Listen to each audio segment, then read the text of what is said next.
There are a lot of different ideas, thoughts, and philosophies on cattle handling and stockmanship. And we're going to talk about horsemanship, four-wheelers, and footwork to try to get the proper pressure applied at the right time. So the very basics of cattle handling are understanding flight zones and balance point.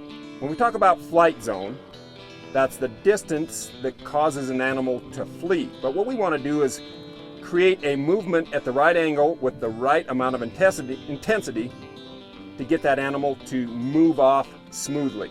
The balance point is where you place yourself on the side of the animal to get them to move forward or slow down or stop or turn away.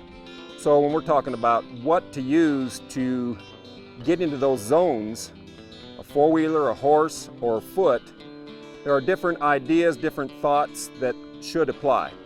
On foot is probably the easiest and the best, but not always the most appropriate for the situation.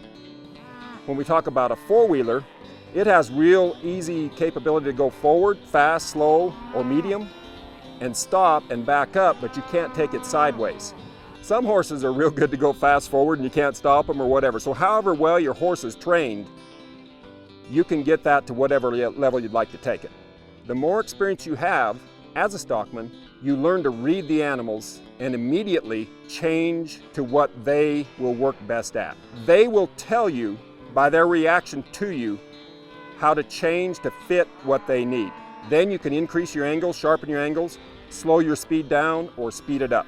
Once we get cattle trusting us, it's real important not to make loud noises, fast moves or whatever to disrupt or to break that trust.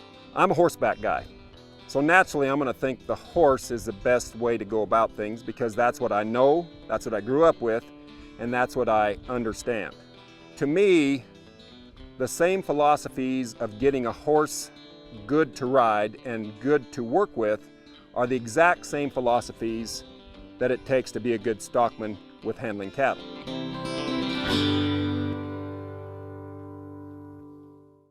I never thought this would ever happen to me because safety has always been real important on our ranch.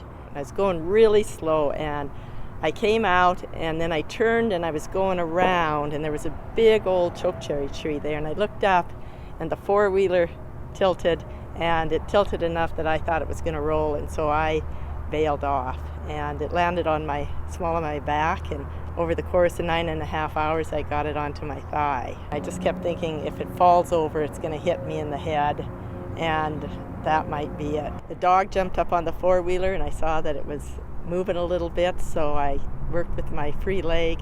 Well, we use the four-wheeler for everything on the ranch. We're in the foothills and we're on them every single day, and it's just, you have to be careful. You always have to be watching. I was in tall grass and they shouldn't have been there probably. You don't think something can happen to you even when you're going slow. It can happen. You gotta take it slow, you gotta take it easy, wear a helmet,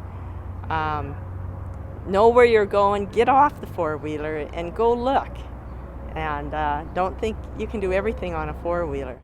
So we've talked about what I know about, and that's working cattle horseback. I don't know much about working cattle four-wheeler. So we brought in an old friend of mine, Mark King, and he's going to help us a little bit. Mark, Hi, Kurt.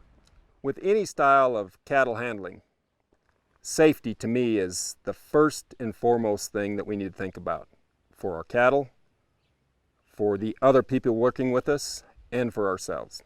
Safety is important, and we should always start out with a helmet, and eye protection, some gloves, long pants, boots, and long sleeve shirt. And we should think about how we position that ATV to move those cattle, as you were talking about with the horses. An ATV is rider active, so meaning you've got to ride the machine, unlike a side-by-side where you drive it. And so a lot of times we'll get animals moving in a direction and we'll have some peel off or not going where we want them to. We've got the horsepower and the speed built into the ATV to just try to zoom ahead of them. And that's when a lot of our accidents occur, because we don't see the obstacles that a horse that has eyes and a brain will see. I've seen places where low wires or things that come across the chest or the neck are very dangerous. And if you're going fast, you can't stop one of these things. You send somebody out to move cattle that hasn't maybe been there on that property, and those low wires and just single wires can cause a lot of issues. So what is the best way, in your opinion, to use a side-by-side or a four-wheeler? When most ranchers think of using the side-by-side or the ATV, they think of moving cattle in pastures. Obviously, one of the things we wouldn't try to do is doctor cattle off of an ATV. Like with a rope or something. Like with a rope or something. I think if we're going to have sick cattle that we need to doctor, we can use the ATV to bring them to a working facility. So you're saying that you can use the ATV to call cattle to you by using a feed or a whistle or something, or you can use them to drive. Yeah, you know, I've witnessed both ranchers that can drive cattle very well, but I've watched a lot of guys move cattle with just a bag of cake or a hay bale on the back of that four-wheeler, and those cattle will follow them pretty much wherever they want to go. So it all comes down to stockmanship. When we go to moving the cattle, whether we're horseback, afoot, or on an ATV, it comes down to proper stockmanship techniques in a calm, effective manner. I would fully agree with that. Well, let's go show how we can do that. Let's do that. All right. People question the use of four-wheelers. Are they good? Are they bad? It's all a matter of how they are introduced to the cattle. If the cattle's first experience with four-wheelers is being chased all around the pasture at a dead run, they're going to be afraid of four-wheelers. And that could be a difficult thing to fix.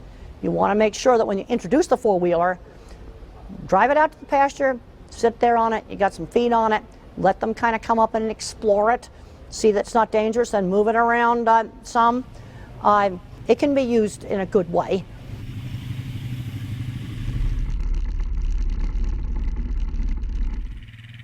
It's really important on this country to go really slow with a four-wheeler. This is rough country, and if you go fast, you could be tipping the four-wheeler over with really disastrous results. He's just going along nice and slow. You can start to see the cows up there responding. He's just kind of working in the back, just barely on the edge of the flight zone. In the four-wheeler, it's more difficult to do the classic Bud Williams type back and forth movement, but he's just working really carefully on the edge of the flight zone and moving the cattle forward.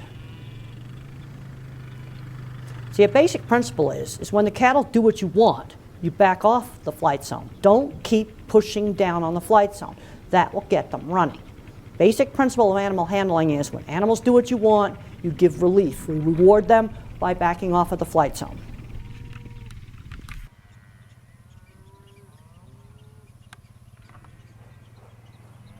See, he's just moving along, doing the zigzag in the back slowly.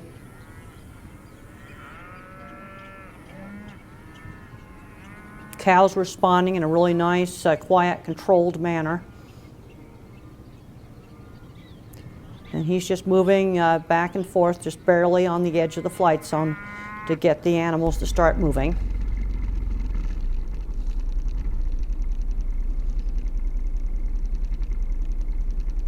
And the cattle are responding to his movements and are just moving away.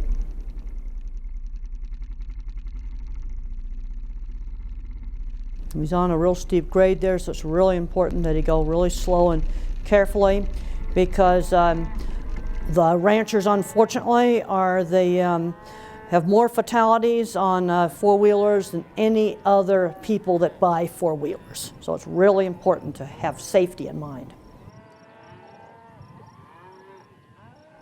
Yeah, he's just moving quietly on the edge of the flight zone.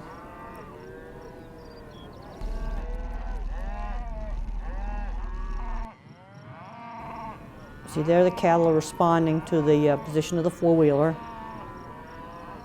A four-wheeler is less maneuverable than a horse, so you're going to have to work it. You're using the same principles, but you're going to have to drive it differently. It just doesn't move as easily as a horse does.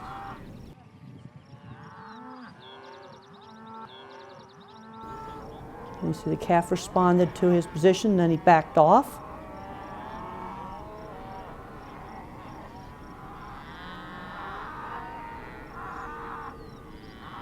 And he's just working in the back now.